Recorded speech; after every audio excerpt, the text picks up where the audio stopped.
Olá, sexto ano, bom dia! Hoje é terça-feira, pessoal, e aí eu venho apresentar para vocês, então, as aulas de terça-feira. E como toda terça, hoje vocês terão uma aula de inglês, uma aula de ciências, uma aula de gramática e uma aula de matemática, seguindo essa mesma ordem, sendo a primeira aula de inglês ministrada pelo Mr. Stephanie, a segunda aula de ciências ministrada pela Miss Val, a terceira aula de gramática, ministrada pela Miss Cristiane, e a última aula de matemática, ministrada pela Miss Josane. No mais, eu gostaria de deixar para vocês aqui na descrição do vídeo os minutos e os segundos exatos que cada uma dessas aulas começam. Pessoal, nos colocamos à disposição de vocês. Qualquer dúvidas, podem nos procurar, seja nas nossas lives, nas nossas redes sociais ou pelos números que foram fornecidos a vocês pelo WhatsApp. Beleza? Pessoal, boa aula, fiquem com Deus, até amanhã.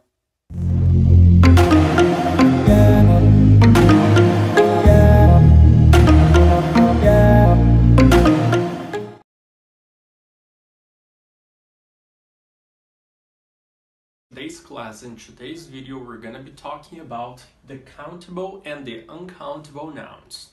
Então, na aula de hoje, nós vamos ver o que é contável e o que não é contável. Creio eu que eu mencionei no vídeo da aula passada sobre isso, que a partir desse conteúdo sobre comida, nós estaríamos trabalhando com tópicos, como é que a gente vai separar esses alimentos em si.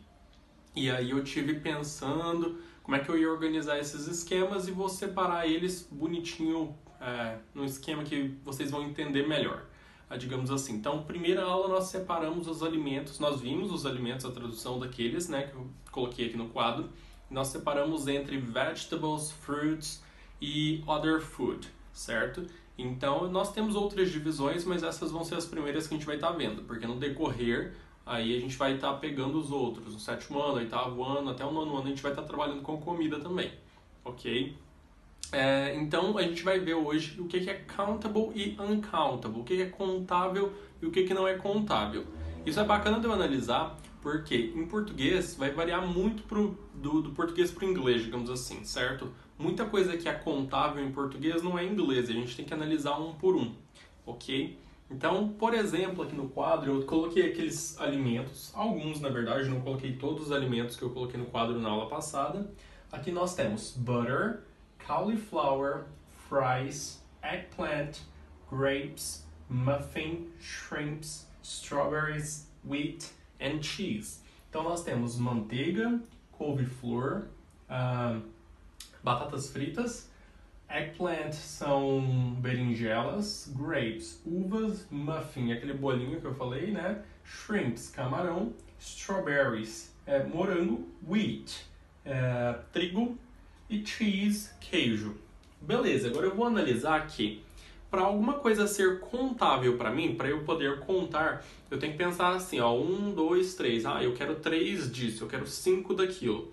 Então, para eu poder contar, precisa ser plural. Então, tudo que é uncountable, incontável, é singular. Só tem aquela palavra no singular. E tudo que é countable, contável, eu tenho a palavra tanto no singular quanto no plural.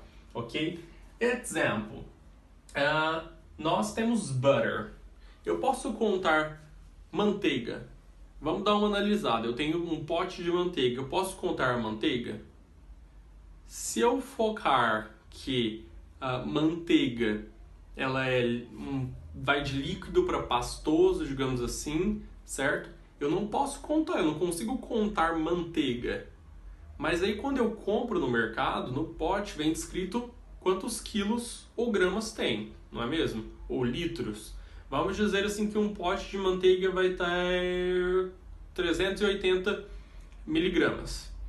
Beleza? Então eu vou contar miligramas, eu não vou contar manteiga, ok? Então o que eu tenho que analisar nisso?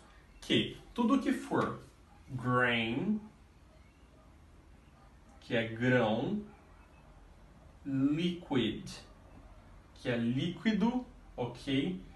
Tudo que for, por exemplo, creio que assim já vai dar para entender, na verdade. Grain e liquid. Então, a margarina ou a manteiga em si, ela vai de líquido para pastoso, eu não posso contar ela. Então eu tenho minhas units aqui para fazer essa mudança, digamos assim, essa transformação.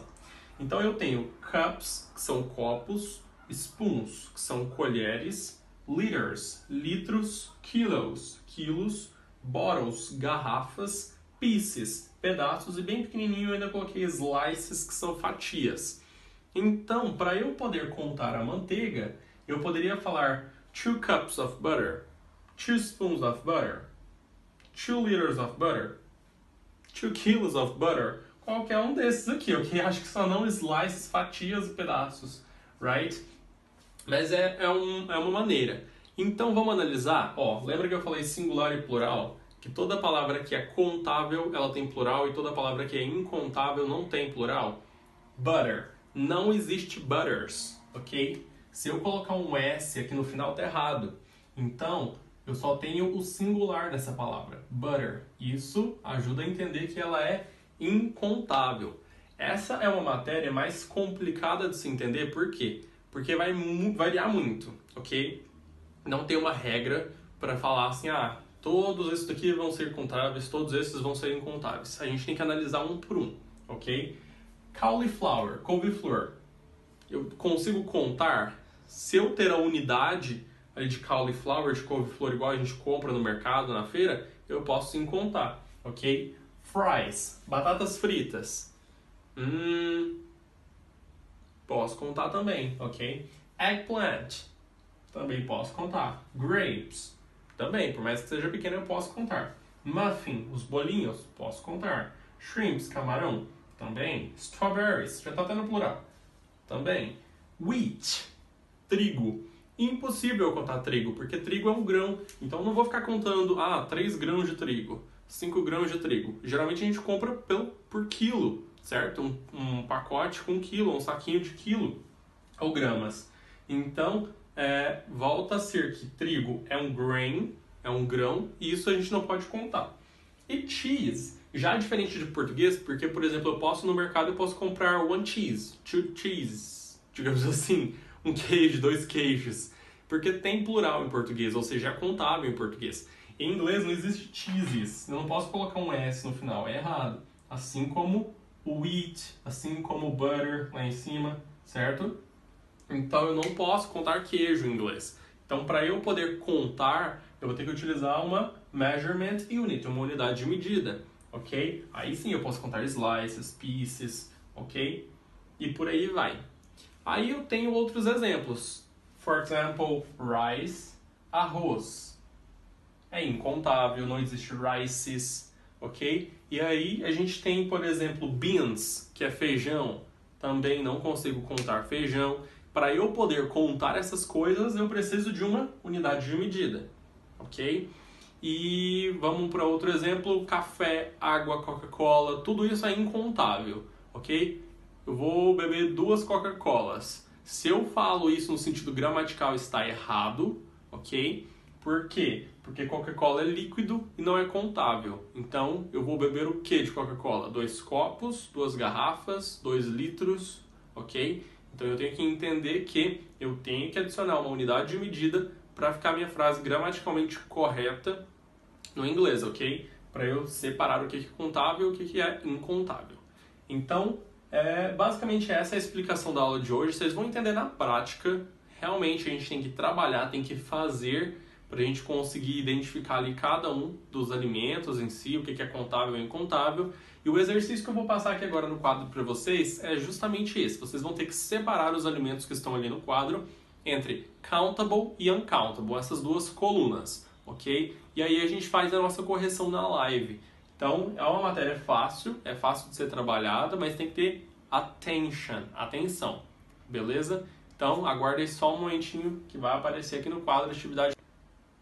Então, galera, essa vai ser a atividade de vocês. Separate the food below in 2 groups, countable and uncountable.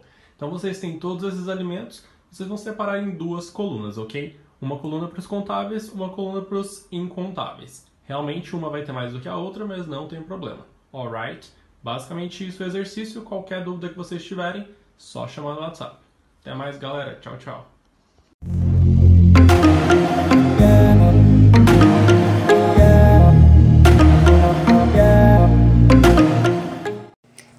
sexto ano, vamos dar continuidade ao nosso material, né, sobre o solo. Agora, hoje nós vamos falar sobre a degradação do solo, né, as práticas agrícolas, né, elas podem degradar o solo, né, em números exorbitantes por todo o mundo. Nós temos essa degradação do solo, ela pode levar à desertificação, né? O que é degradação? É a poluição, é a erosão, né? É a perda da fertilidade dos nutrientes, né? Do solo, a lixiviação, a salinização desse solo. Quando eu falo em lixiviação, o que é? É a perda dos minerais do solo, né? Que eles são levados ou dissolvidos na água da chuva ou na da rega intensiva. A salinização é o acúmulo de sal no solo, né? Isso pode acontecer em regiões de clima bem quente e seco, onde a água, né, irrigada, né, da irrigação, ela evapora muito rápido.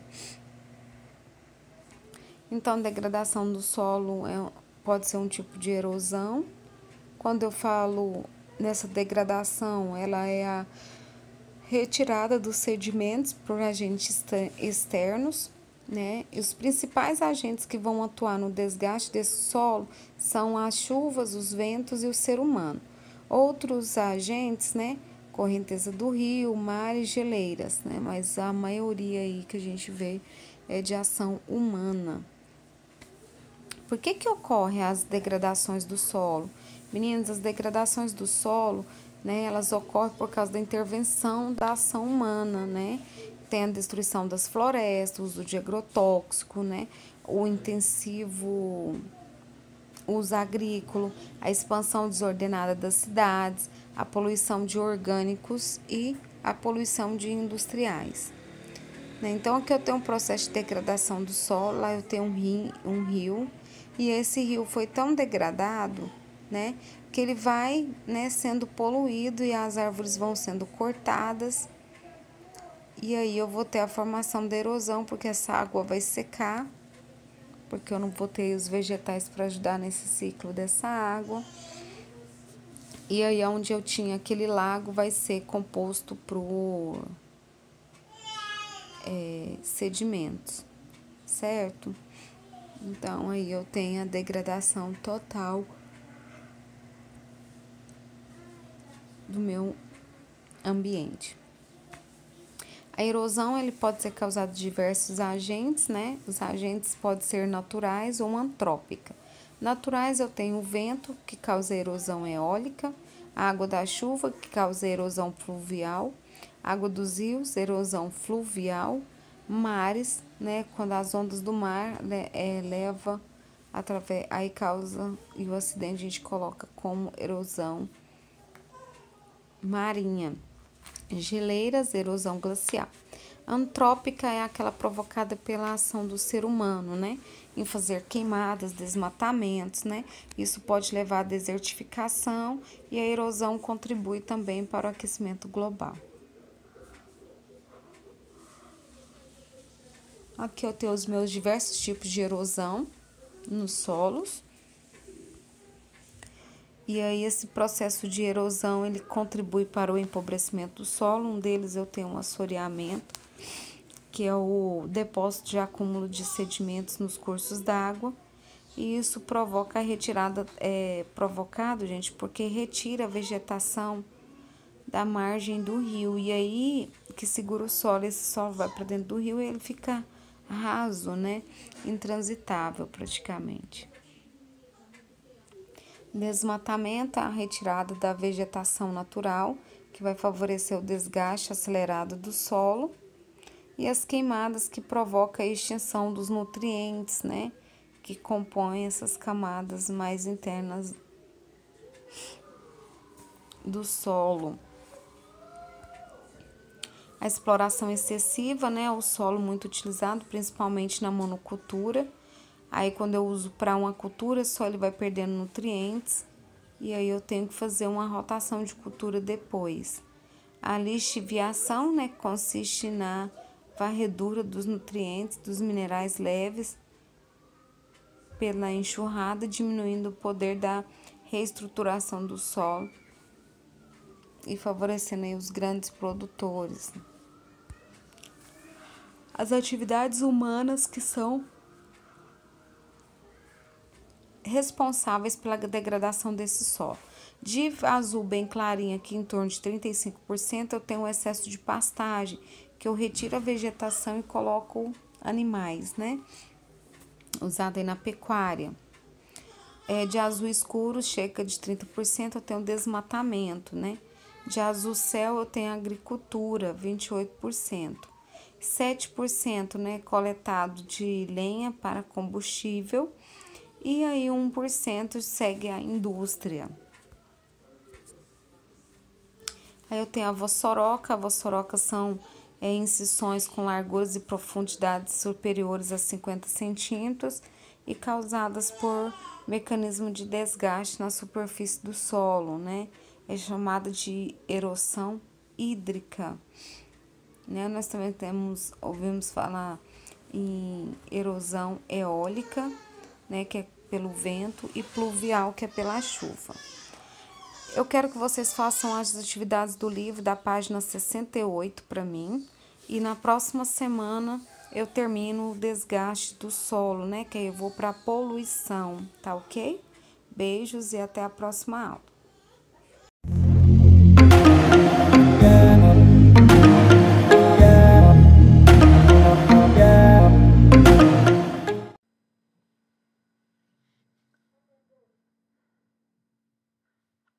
Bom dia, sexto ano, tudo bem com vocês? Terça-feira, dia 2 de junho, seguindo aí o nosso horário de aulas presenciais, nós temos 2 aulas de gramática. E como vocês já sabem, seguimos o mesmo horário de aulas presenciais, só que, né, de forma digital, né, de forma virtual, na verdade. Então, hoje nós teremos aí correção dos exercícios, tá? Que foram passados na semana passada, que são da página 57 a 61, tá bom?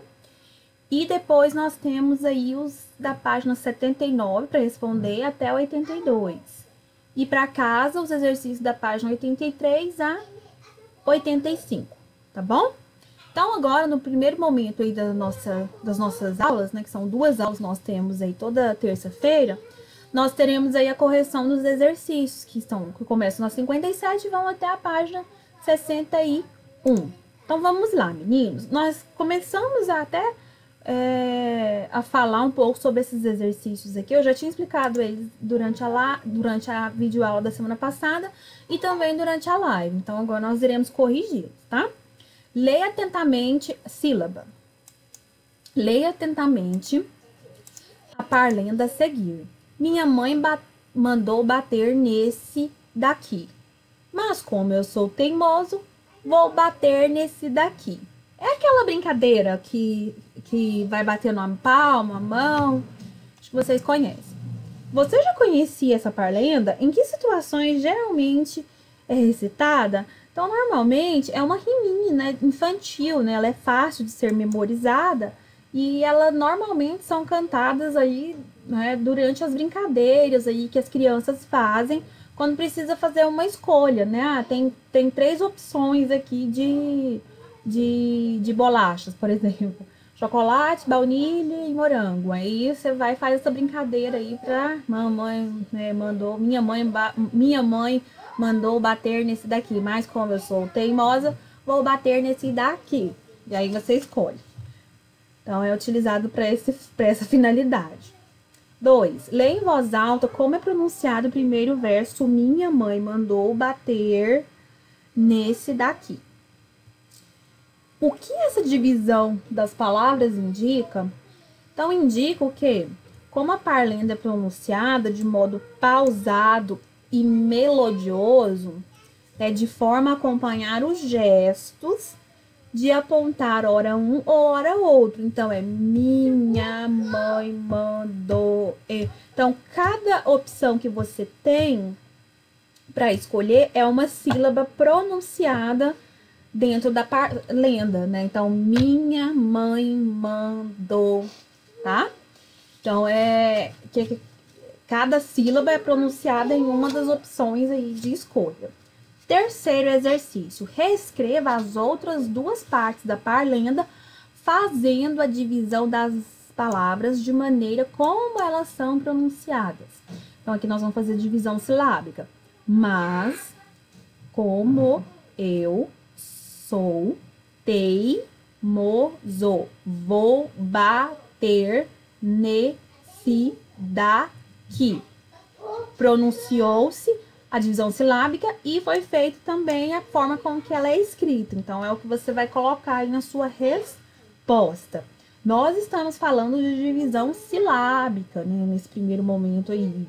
Como é feita a divisão silábica, né? Precisamos fazer a divisão, né? Para separar as sílabas, para dar segmento num texto. Chegou na margem, tem uma palavra, mas aí não dá para escrevê-la, né? Faz a divisão, aí volta na linha de baixo. Agora vamos aqui para o encontro vocálico e o encontro consonantal. É onde nós temos aí ditongo, tritongo, hiato, né? Os encontros vocálicos, depois os encontros consonantais. Expliquei no último vídeo e também durante a live nós falamos muito sobre esses encontros aqui, tá? Aqui nós temos o texto, né? O poema Medo, tá? Aqui, né, no poema são apresentadas duas definições da palavra medo. E para você, o que essa palavra representa? Comente com os colegas. Então aí, meninas, o que essa palavra representa para vocês? Né? O que o medo, né? Tem medo de quê? Cada um tem seus medos, seus anseios. Então, é uma resposta muito pessoal. 2. Observe as seguintes palavras do poema e como foram separadas silabicamente. Então, aqui, nós temos aqui, né, as palavras, né, queixo, bambeia, outro, arrepia e fios. Agora, vamos aqui para a letra A. Circule as palavras que apresentam dois sons vocálicos de vogais pronunciadas na mesma sílaba. Então, você vai circular aqui as vogais que são pronunciadas na mesma sílaba. Então, tem queixo, que tem o U, o E e o I. Depois, bambeia, o E e o I. E depois, nós temos o outro, que é o quê? A junção de duas vogais numa mesma sílaba. Tá? Já no arrepia, as vogais não estão na mesma sílaba, então você não vai circular, e nem em fios, tá bom? Seguindo aí. Há alguma palavra que apresenta três sons vocálicos pronunciados na mesma sílaba? No caso, não, né? Não tem palavra aí com três sons vocálicos que são pronunciados na mesma sílaba.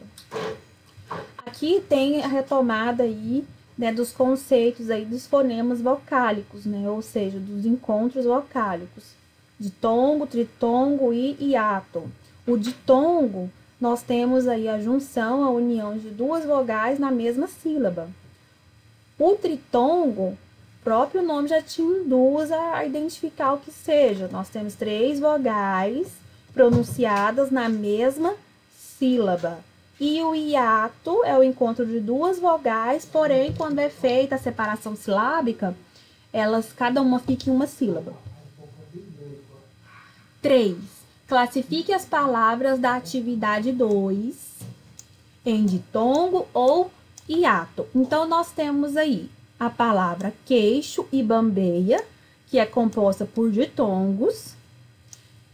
E nós temos aí bambeia, arrepia e fios, que nós temos aí o que? Hiatos, ou seja, é a separação da vogal, né?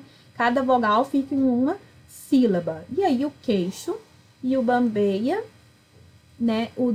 É classificado aí como ditongo. Na verdade, deixa eu só fazer uma correção aqui com vocês. Vamos voltar aqui. Queixo não é ditongo, o queixo é um tritongo, tá? Então, a resposta é bambeia e outro. Queixo, olha só, nós temos o U, o E e o I. Queixo é tritongo, então ele não se enquadra aqui. Então, vamos apagar isso aqui, tá? Então, é bambeia, é a palavra bambeia, preste bastante atenção. É bambeia, ó, o E e o I, e a palavra outro.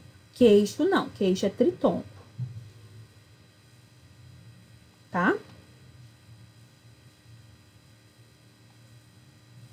Seguindo aí. 4. Agora retire do poema 5 palavras que haja encontro de consoantes. Agora nós iremos focar aí na parte dos encontros consonantais, ou seja, quando tem um encontro aí de consoantes. Então, olha só. Nós temos palavra, corpo, ergue, dentes, pernas, calças, fria, morte, transparência, fantasmas, alma e outro.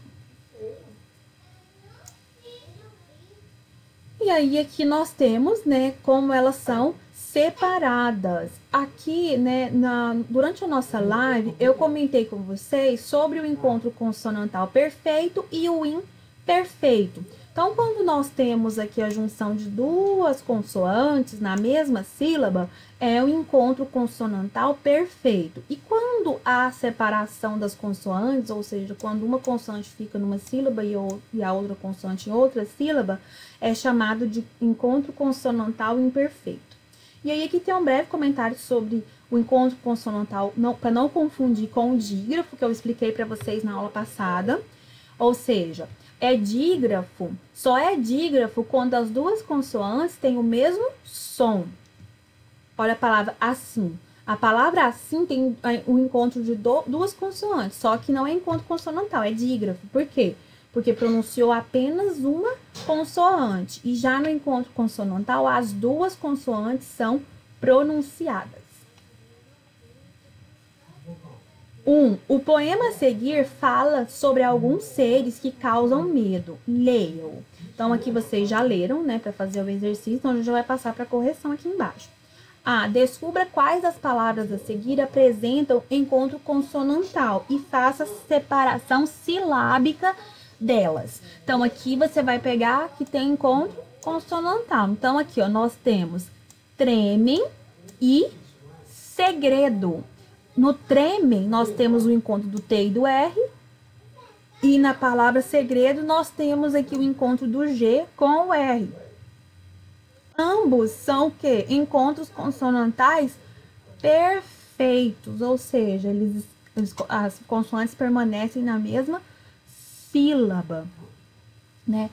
Olha só, assim apresenta dígrafo consonantal, que foi o que eu comentei com vocês, né? Que é o som que é falado, é um som apenas que é pronunciado, tá? E aqui no bumba é um dígrafo nasal, bumba. O som sai pelo nariz. Todas as vezes que fala encontro, é dígrafo, na verdade, dígrafo nasal significa que o som é pronunciado aí pelo nariz, pelas narinas. Por isso que é chamado nasal.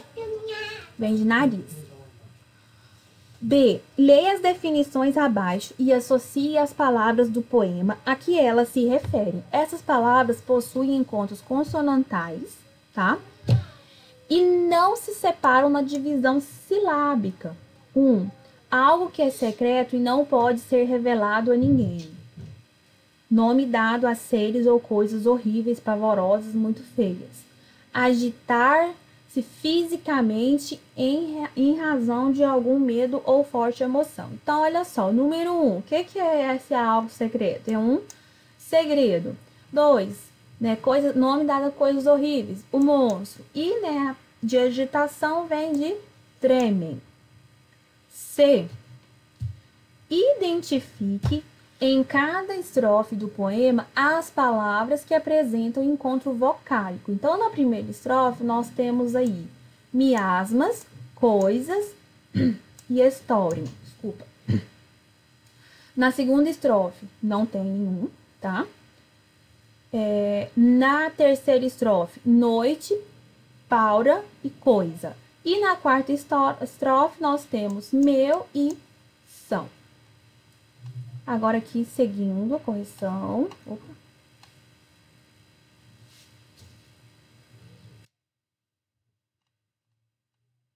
Pronto, meu mouse mexeu aqui. 1. Complete as informações a seguir com o nome dos países da América do Sul, indicando as bandeiras. E em seguida, circule quais desses nomes possuem tritongo. Então, vamos aqui, meninos. Nós temos aqui Uruguai, Argentina, Paraguai e Venezuela. O nome do rio que passou a designar toda a região e depois o país, que é internacionalmente conhecido como Paraguai. Então, tem um rio aí que chama Paraguai, que deu nome ao país, né? Ao país chamado Paraguai. Faz fronteira aqui com o nosso país, inclusive. O espanhol Venezuela, Pequena Veneza, internacionalizou-se com esse nome do país. Então, vem aí de Pequena Veneza.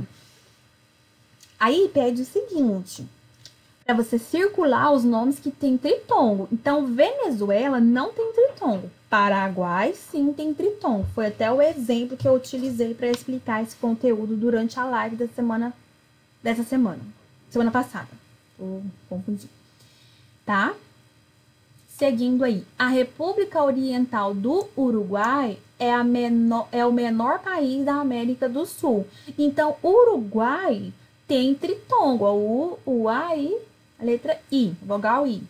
Na letra D, ao norte, a Argentina confronta com a Bolívia e o Paraguai. E a nordeste, com o Brasil e o Uruguai. Aqui tá falando das fronteiras, tá? As fronteiras que a Argentina divide. Então, aqui na Argentina, nós não temos tritongo. Então, por isso que nós não iremos circular. 2. Veja na tirinha outra situação em que ocorre divisão silábica. Aí, aqui tem a tirinha, né? Deixa eu ver se eu aumento aqui. Pronto. Quebra, bate, bate, arrebenta. Ele é esperto, mas vou acabar com ele já já. Aparentemente, na escala dela, não estou abaixo dos insetos. E ela ainda reclama que você não ajuda em casa. O que Calvin está fazendo? O que ele está tentando fazer? Ele está tentando o quê? Matar uma mosca. Né? Ele está irritado com a mosca. Olha só, em sua opinião, com que intenção o autor escreveu a palavra arrebentar, separada silabicamente. Por quê? Porque queria representar os gestos, né? O jeito que o Calvin estava indo para matar a mosca, né? Então, para reproduzir aí essa questão da fala pausada, né? Que foi empregada pelo personagem. Então, tem essa intenção aí de representação aí dos gestos, tá? Que ele tá utilizando aí para matar a mosca, tá? Então, essas foram as correções, tá? Então, aqui nós fizemos as correções aí dos exercícios da página 57 a 61. Caso vocês tenham alguma dúvida, é só vocês marcarem aí no caderno de vocês, que aí durante a live nós conversamos, explicamos, tá? Podemos ler, enfim, tiramos todas as dúvidas aí. Não fiquem com nenhuma, tá? Então, agora nós vamos aí para a parte de um conteúdo que vai entrar agora, que faz referência a esses exercícios aqui, tanto os de sala quanto os de casa. Abri errado. Então, agora, meninos, nós iniciaremos aí um conteúdo chamado numeral. Vocês já viram numeral nas séries iniciais? Eu não me lembro se é no terceiro ou no quarto ano. Não me lembro. Então, agora aqui nós iremos rever novamente esses conceitos aí de numeral. O que acontece? Muitos confundem a questão do número com o numeral. É lógico que são situações que estão diretamente ligadas. Mas o numeral, quando fala numeral, é uma classe de palavras. Análise o quê? Morfológica, quando a gente analisa as classes de palavras. Então, a classe de palavras que nós estaremos estudando a partir de agora, ela é chamada de numeral. né? O numeral, né, ele tem aí as suas classificações, tá? Quais classificações são essas? Então, vamos ver aqui agora, ó. Nós temos o numeral cardinal. Ele vai expressar a quantidade exata, ou seja, se eu falo assim, ó, eu tenho 3 canetas coloridas. Esse numeral 3, ele é classificado como cardinal. Agora, se eu quero indicar uma ordem, uma posição, né, em uma sequência, primeiro, fulano foi o primeiro colocado no concurso de redação. Então, eu coloquei, né, tem ordenado aí as colocações. Então, esse primeiro, né, é classificado como o quê? Como um numeral ordinal. Aí aqui tem os exemplos: primeiro, 30º, 100º, milésimo. Olha o exemplo: o medo de animais, bichos, foi o 3º maior número de respostas. Então, tem uma ordem aqui, né? Tá dividido por ordem, né? Ordinal. Multiplicativo vem de quê, gente? De multiplicação. Então, você fala assim, ó, eu tenho o dobro da sua idade. O dobro é um numeral que multiplicativo, indica o quê? Que eu tenho 2 vezes mais que a sua idade, tá? Olha o exemplo aí, ó. O número de crianças que tem medo da violência é o dobro dos que tem medo do sobrenatural. Então, a maioria das crianças tem mais medo do que da violência do que do sobrenatural, ou seja, fantasma, né, voltado a esses temas aí, né, sobrenaturais. Fracionário vem de frações.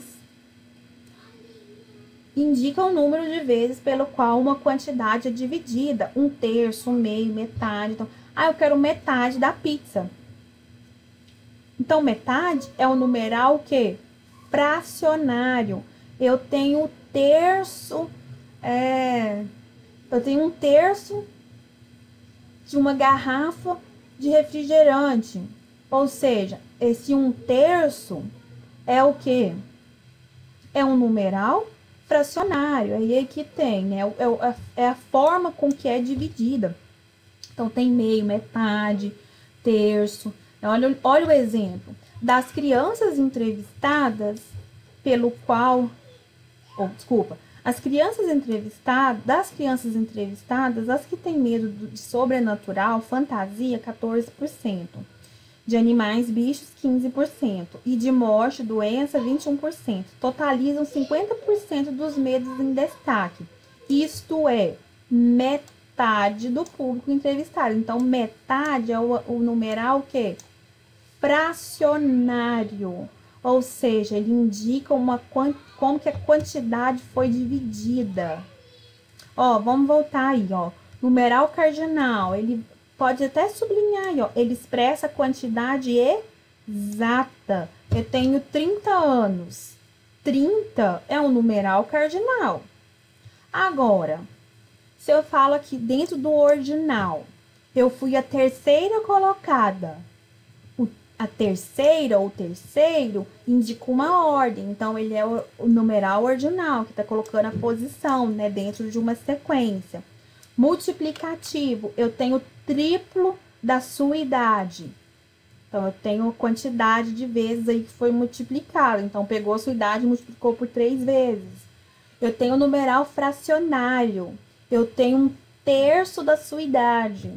Esse 1/3 é um numeral fracionário. Por quê? Porque ele indica a quantidade pelo que o total foi o quê? Dividido, tá? Depois, né, nós temos aí também os numerais coletivos, tá? Eles representam aí um conjunto de seres. Então, olha só, par, lustro, que significa 5 anos, década, que é 10 anos, século, que é 100 anos, novena, né, que está relacionada aí ao 9, dezena, 10, dúzia, 12, quarentena, nossa, ouvimos essa palavra aí dia e noite, né? Quarentena vem de 40, cento vem de 100, milhar vem de 1000.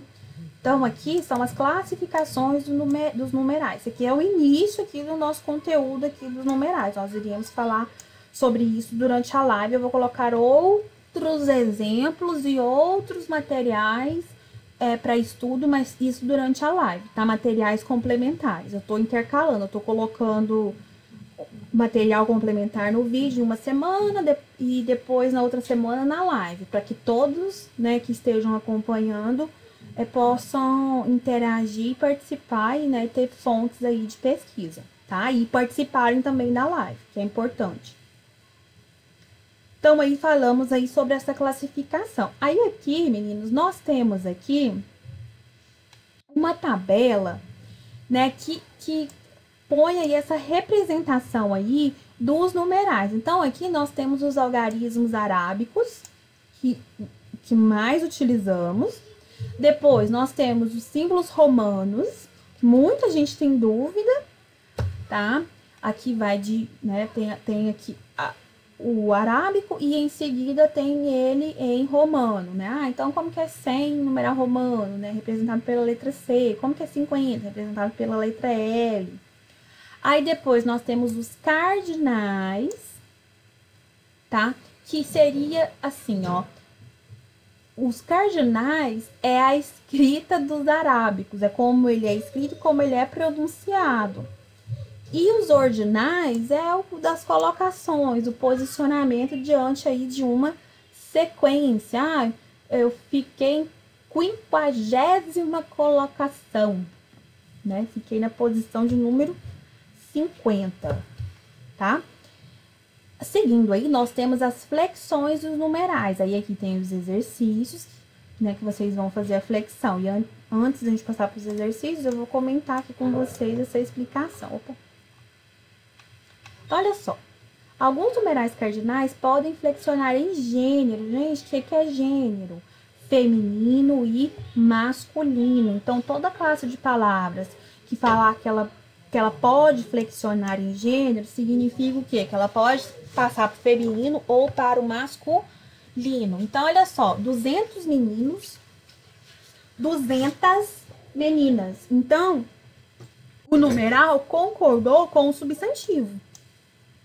Meninos e meninas. Olha só, 2 leões, 2 leoas, 1, 2.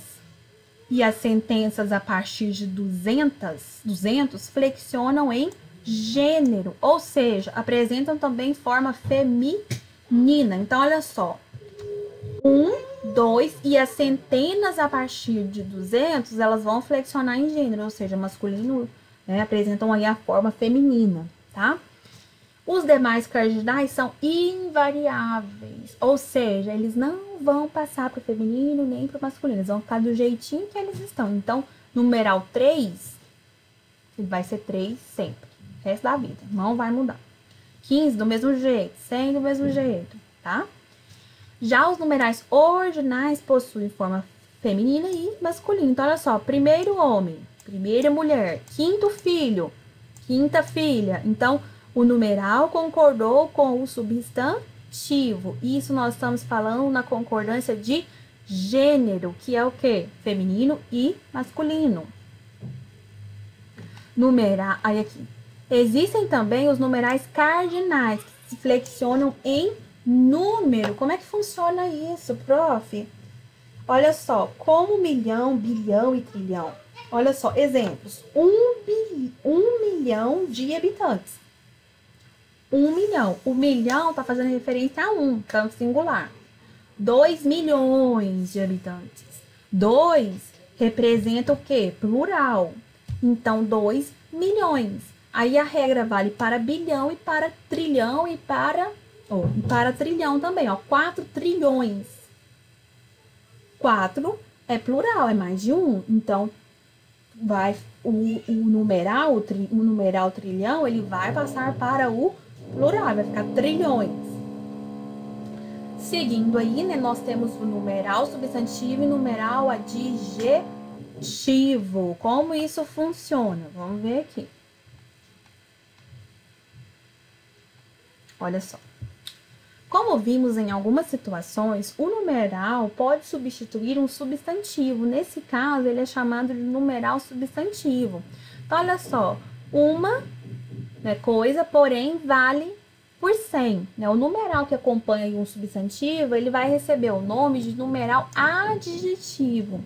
Olha o exemplo. O primeiro homem a pisar na Lua foi Neil Armstrong. Primeiro acompanha o substantivo. Então, meninos, vamos entender isso aqui. Esse primeiro aqui não é de numeral, mas ele é de numeral, mas ele também está adjetivando, ele está dando uma característica aí para esse homem. Significa o quê? Que ele foi o primeiro, tanto, né, na questão, né, ordinal, né, dos números, quanto também de qualidade, né, de adjetivo. É uma qualidade que ele tem por ter sido o primeiro homem a pisar na Lua. Tá? E quando é o substantivo, né, que foi o exemplo de cima, é que ele pode substituir.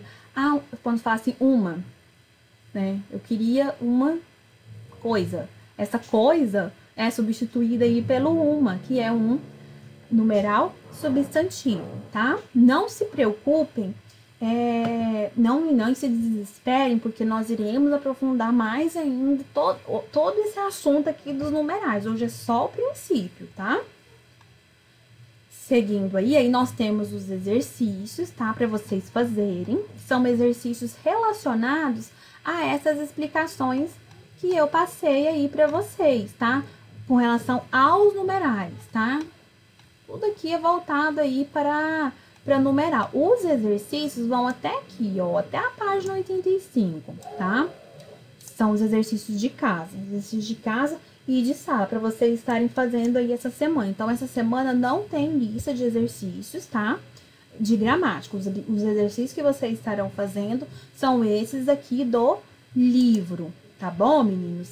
Então, repetir novamente, essa semana não tem lista de exercícios dentro da matéria de gramática. Os exercícios que vocês estarão resolvendo e respondendo são esses aí, né, que estão aí na tela, da página 79 a 82, que são os de casa, né, e da 83 a 85 os de casa. Então, eu sugiro que vocês façam o máximo de exercícios que vocês conseguirem, né, na aula de hoje, porque hoje é terça-feira, e aí amanhã, como nós temos uma live, nós podemos tirar dúvidas dos exercícios que vocês não conseguiram fazer durante a nossa live, né, na quarta-feira, tá bom? Então, e aí, só para frisar novamente, o estudo dos numerais, nós estamos começando agora, tá? São as 2 primeiras aulas, mas nós iremos fazer mais exercícios, nós iremos falar mais, nós iremos contextualizar como que esses números funcionam aí dentro do nosso dia a dia, ok? E isso nós estaremos fazendo durante as lives, tá? Beijo pra vocês, ótimos estudos, uma boa semana aí, tudo de bom e até a próxima aula. Tchau, tchau!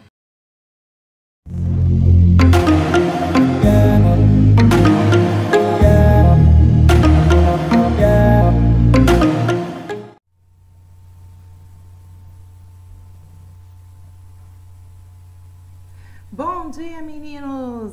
Olha o que nós vamos aprender agora, divisores de um número natural. Muito bom esse conteúdo, porque vai servir para um monte de problemas da sua vida. Pensa só, você vai fazer uma compra, você quer dividir, parcelar. Então, você quer saber quanto que vai dar a conta. Senão, pode acontecer de você ser vítima de fraude. Senão, na hora de dividir a conta num bar, você não sabe se seu dinheiro vai dar certo. Num bar, ou num shopping, ou num passeio. Ou então, você quer fazer uma programação de uma viagem de férias, você quer saber se você vai ter condições de estar pagando esse valor. Tudo isso, gente, é matemática. E agora é a hora de você aprender os números divisores de um número natural. Olha essa imagem.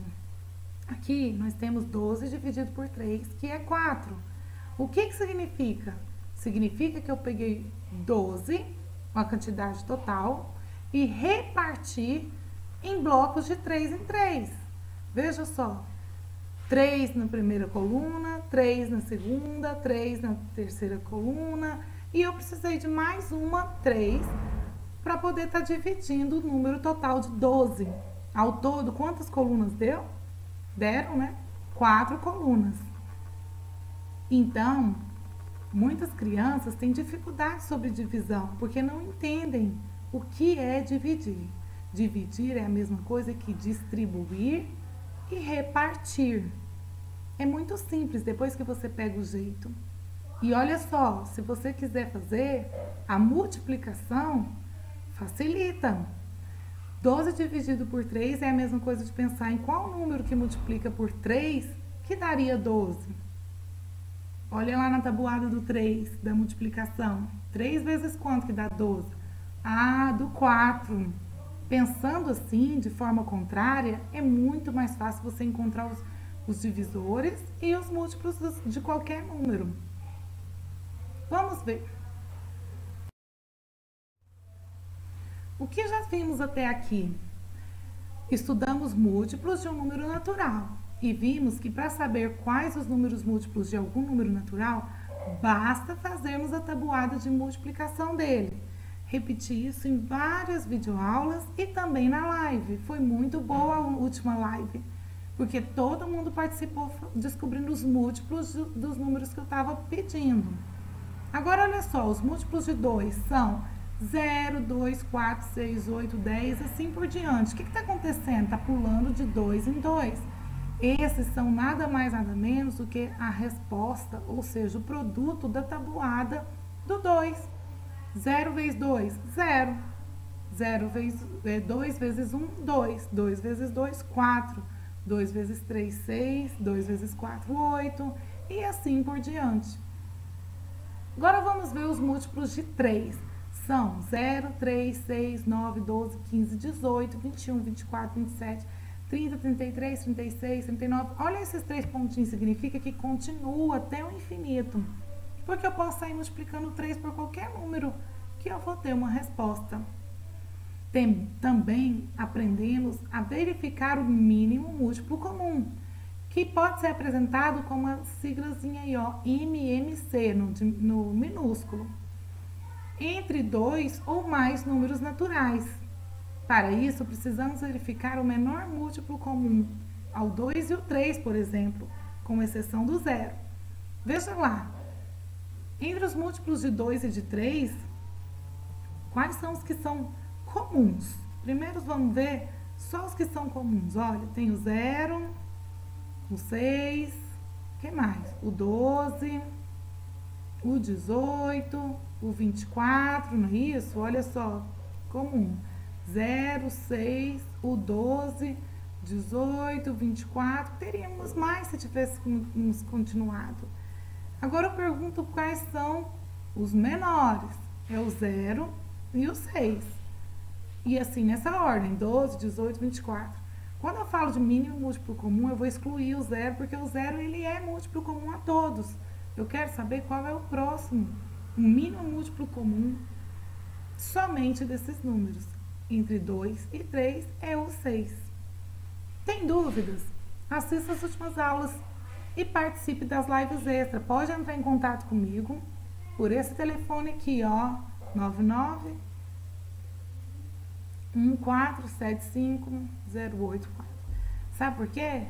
Porque eu tô marcando live extras para alguns alunos que estão com dificuldade. Assim, a gente consegue ver todo o conteúdo e todo mundo consegue aprender. Porque o que vamos aprender hoje é divisores. Então, vamos lá. Da mesma forma que existem os múltiplos de um número natural, existem também os divisores. Para achar os divisores de um número natural, basta verificar por quais números você pode dividi-lo, sem sobrar resto, hein? Ou seja, divisão exata. Divisão exata é quando não sobra resto. Então, você tem os divisores, por exemplo, veja, os divisores de 6. 6 divide por 1? Divide. 6 divide para 2? Também. Para 3? Também. E para 6? Divide. São exatamente os números que possuem o 6 na tabuada da multiplicação. Professor, o 4 não é? Não, porque se você pegar aqui, ó, o 6 e dividir por 4, vai dar 1. 1 vezes 4 é 4. Quando eu tiro 4 aqui, ao invés de sobrar resto 0, vai sobrar 2. Então, não é. E por 5, do mesmo jeito. 6 não dá para dividir por 5. Os divisores de 3 são quais? São 1 e o 3. O 3 não, divide por 1, o 3 divide por 3, mas ele não divide por 2, sobra 1. Quando eu falo divisores, eu sempre falo de divisão exata, isso tem que ficar claro. Viu como é fácil? Então tente encontrar os divisores de 8. Faz aí, depois você assiste o restante.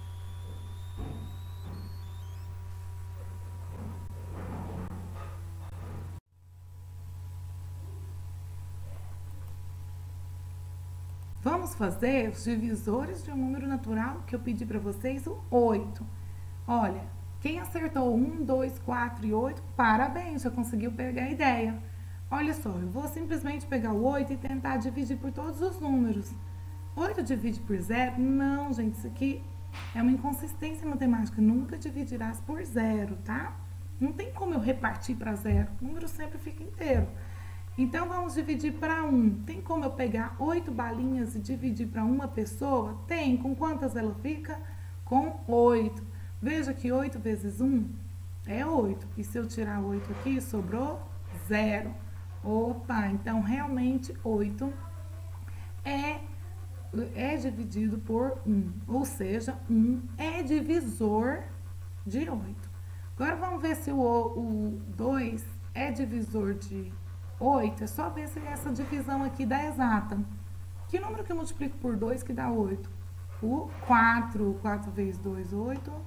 Quando tira 8, vai dar 0. Opa, então o 2 apresento para vocês mais um número divisor de 8. É o 2. E o 8 divide por 3, vamos testar? Tem algum número que multiplica por 3 que dá 8? Não tem. Eu tenho 2 que chega perto, porque 2 vezes 3 dá 6. No entanto, ele sobra 2. E esse 2 não tem como dividir por 3. Então, esse aqui não é uma divisão, um divisor também do 8. Agora, vamos tentar dividir o 8 por 4? 8 dividido por 4. Qual o número que multiplica por 4 que chega perto do 8 dá 8? O 2. 2 vezes 4, 8. Sobra resto? Não. Então, ótimo, 4 é também um divisor de 8. E o 8 divide por 5? Não. Não divide porque 1 vezes 5 é 5 e quando eu tiro 5 sobra 3. Poderia ser 2? Não, porque 2 vezes 5 é 10, passa. Então, 5 não é. O 8 divide por 6? Também não. Observe que o 6, ao multiplicar por 1, dá 6 e sobra resto 2. Se sobrou o resto, não é divisor. 8 divide por 7, ó, eu posso ver se ele divide, mas vai sobrar resto. 1 vezes 7, 7, quando tira 7, sobra 1. Então, também não é um divisor. 7 não é divisor de 8. E 8 divide por 8? Sim, que número que eu multiplico por 8 que dá 8? 1 vezes 8, 8. Quando tira 8 aqui, ó, resto 0. Então, os divisores são 1, 2, 4 e 8. Viu só? Que legal? Leia as páginas 32 e 33 e faça o exercício 1 da página 34. Essa foi a atividade que eu deixei para vocês. A pergunta é: Lucas tem 72 latinhas em sua coleção e pretende dividi-las em quantidades iguais para colocá-las em prateleiras. É possível Lucas distribuir as latinhas em, letra A, 4 prateleiras, ou seja, o número 4 é divisor de 72? Gente, só testando, ó, 72 dividido por 4. Vou separar o 7, porque 7 é maior do que 4. Com R$7 eu compro uma coisa de 4. Qual o número que multiplica por 4 que chega perto do 7? Tem que ser 1, porque 2 vira 8. Então, é 1. 1 vezes 4, 4. Quando tira 4, sobrou 3. 3 divide por 4? Não, mas ó, tem o 2 esperando. Então, abaixo virou 32. 32 divide por 4? Sim. Qual o número lá na tabuada do 4 que multiplica por 4 que dá 32? É o 8. 8 vezes 4, 32. Sobrou o resto? 0. Então, 4, dá para eu pegar de 72 e dividir em 4 prateleiras? Resposta é sim. Sim. 6 prateleiras, ou seja, 6 é divisor de 72? Vamos tentar aqui no cantinho. 72 dividido por 6. Separo o 7. 1 vezes 6 é 6. Quando eu subtraio do 7, sobra 1. Abaixo que sobrou lá, ó, é o 2. 12 divide por 6? Sim. Qual o número que multiplica por 6 que dá 12? É o 2. 2 vezes 6, 12. Ao retirar 12, sobrou 0. Logo, dá para eu dividir também as 72 latinhas em 6 prateleiras. Resposta da letra B é sim. E em 10 prateleiras? Vamos tentar dividir? Dividido por 10, gente, não tem como eu pegar só o 7. Eu tenho que dividir o 72 mesmo, porque o 7 é menor do que 10. Qual o número que multiplica por 10 que chega perto do 72? O 7. 7 vezes 10, 70. Só que quando eu tiro aqui, ó, sobra resto 2. Se sobrou resto, então ele não é um divisor. 10 não é uma maneira legal de estar dividindo as prateleiras, não, tá? Em 10 prateleiras, as 72 latinhas vão ficar 2 de fora. Em 8 prateleiras, gente, a do 8 é muito legal, sabe por quê? Nem precisa fazer conta, é só lembrar a tabuada do 8. Qual o número que multiplica por 8? Que dá 72. Tabuada, 9. 9 vezes 8, 72. Sobrou, resto, 0. Então, dá para eu colocar 72 latinhas igualmente divididas em 8 prateleiras? Pode responder com todo amor. Sim. Viu que legal? Agora é a sua vez. Na imagem acima, que é a mesma imagem lá do início, quais são os divisores de 12? Tente fazer. Você pode dividir o 12 em quantas partes? Posso dar uma dica? Lá na página 33 e 34, a professora tentou dividir uma turma também de 12 alunos. Como é que será que ela conseguiu dividir os alunos, hein? Em quantas pessoas cada grupo? Depois que você resolver isso aqui, corre lá para a página 34 e 35 e faz os exercícios. Até a próxima. Tchau, tchau.